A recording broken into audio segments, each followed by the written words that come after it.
अस्सलाम वालेकुम। मैं हूं डॉक्टर फ़रज़ाना होम्यो क्लिनिक में आप सबको खुश आमदीद कहती हूं। आज का मौजू है कमर दर्द, बैक पेन। इस दर्द का ताल्लुक रीढ़ की हड्डी से है। रीढ़ की हड्डियां जो कि खोपड़ी के नीचे से शुरू होकर नीचे तक टेल बोन तक जाता है। तो खोपड़ी से गर्दन तक के हिस्से को सर्वाइकल कहते हैं, जो कि 7 मोहरों पर मुश्तमिल होता है। और उसके बाद के हिस्से को थोरासिक कहते हैं, जो कि 12 मोहरों पर मुश्तमिल होता है। और उसके बाद लंबर का हिस्सा आता है, जो कि 5 मोहरों पर मुश्तमिल होता है।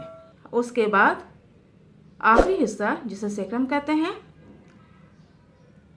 जो कि टेल बोन कहलाता है, यानी कि रीढ़ की हड्डी का आखिरी हिस्सा, जिसे दुमजी की हड्डी भी कहते हैं। इन हड्डियों में मुख्तलिफ वजूहात की वजह से दर्द होता है, जो कि बहुत शदीद होता है। और जिससे ये दर्द होता है उससे ना कोई काम होता है, ना वो लेट सकते हैं, ना वो बैठ सकते हैं, बहुत तकलीफ़ में रहते हैं। इसके वजूहात कई एक हैं। बहुत देर तक बैठकर काम करने की वजह से, यानी कि लगातार 10-15 घंटे मुस्तकिल बैठकर काम करने से भी ये दर्द शुरू हो जाता है। और एक्सीडेंट की सूरत में भी हो जाता है। और हड्डियों की कमज़ोरी की वजह से भी हो जाता है। दूसरी बात यह है कि जिनको मोटापा बहुत ज़्यादा होता है उन्हें भी ये तकलीफ़ शुरू हो जाती है। और जो लोग ड्राइविंग करते हैं, मुस्तकिल मोटरसाइकिल पे ही उनका काम होता है, सफ़र होता है, या फिर जो जहाज़ चलाते हैं पायलट हजरात, उनको भी ये तकलीफ़ हो जाती है। इन तकालीफ की होने की वजह यह है कि ये मोहरों के दरमियान कुर्री हड्डी होती है, जिसे डिस्क कहते हैं। तमाम मोहरों के बीच में ये हड्डियां होती हैं। कुर्री हड्डी की एक प्लेट होती है, जिसे डिस्क कहते हैं। अगर ये डिस्क अपनी जगह से खिसक जाए या बढ़ जाए या बाहर निकल जाए, तो इस वजह से भी रीढ़ की हड्डी में काफ़ी तकलीफ़ होती है। फिर कमर में दर्द मुस्तकिल रहता है। और इन हड्डियों के बढ़ने या खिसकने की वजह से जो नर्व्स होते हैं वो दब जाते हैं। और यह नर्व्स जहाँ तक जा रहा होगा, यानी पैर तक जा रहा है, तो फिर वहाँ तक ये दर्द शिद्दत के साथ होगा और काफ़ी तकलीफ दे। ऐसा लगता है जैसे करंट लग गया हो। ये तेज़ दर्द शुरू हो जाता है और मरीज़ को काफ़ी तकलीफ़ होती है और मुस्तकिल दर्द रहता है।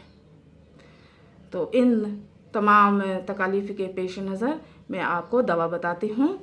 आप दवा को नोट कर लीजिए। एक कॉम्बिनेशन बताती हूँ।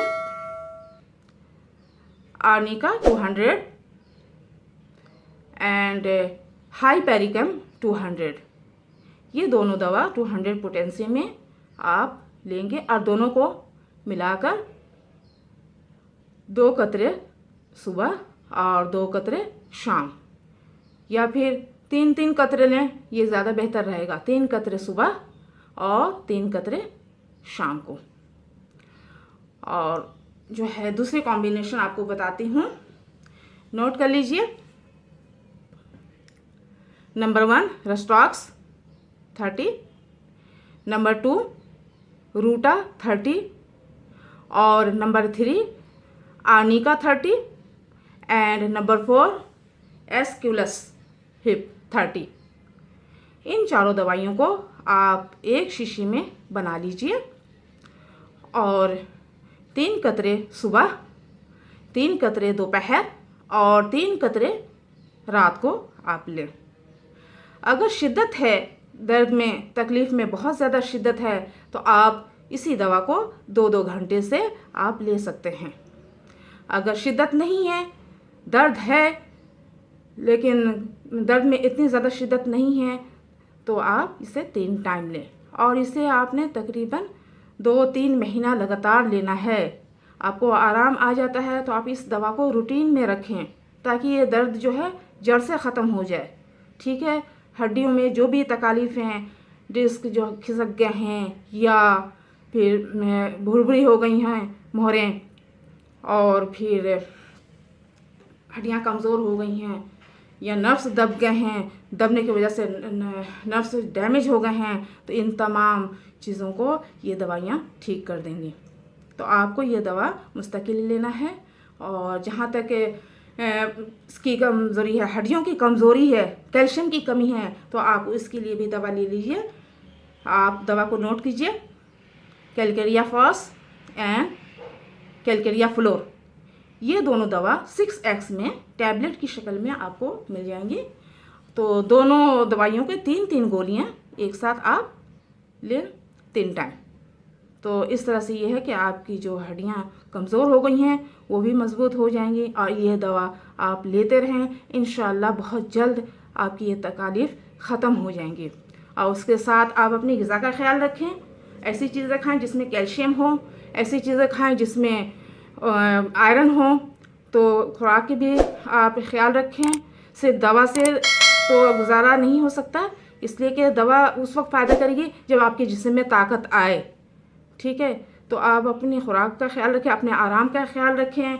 और जहाँ तक आप सो रहे हैं वो जो है बिस्तर बिल्कुल सीधे होने चाहिए, यानी कि आप फॉर्म पे ना सोएं और तकिया को ऊंचा ना लें, बिल्कुल सीधे बिस्तर पे सोएं।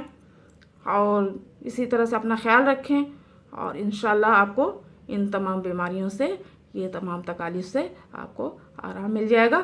इसके साथ ही मैं आपसे इजाज़त चाहती हूँ। अल्लाह हाफिज़।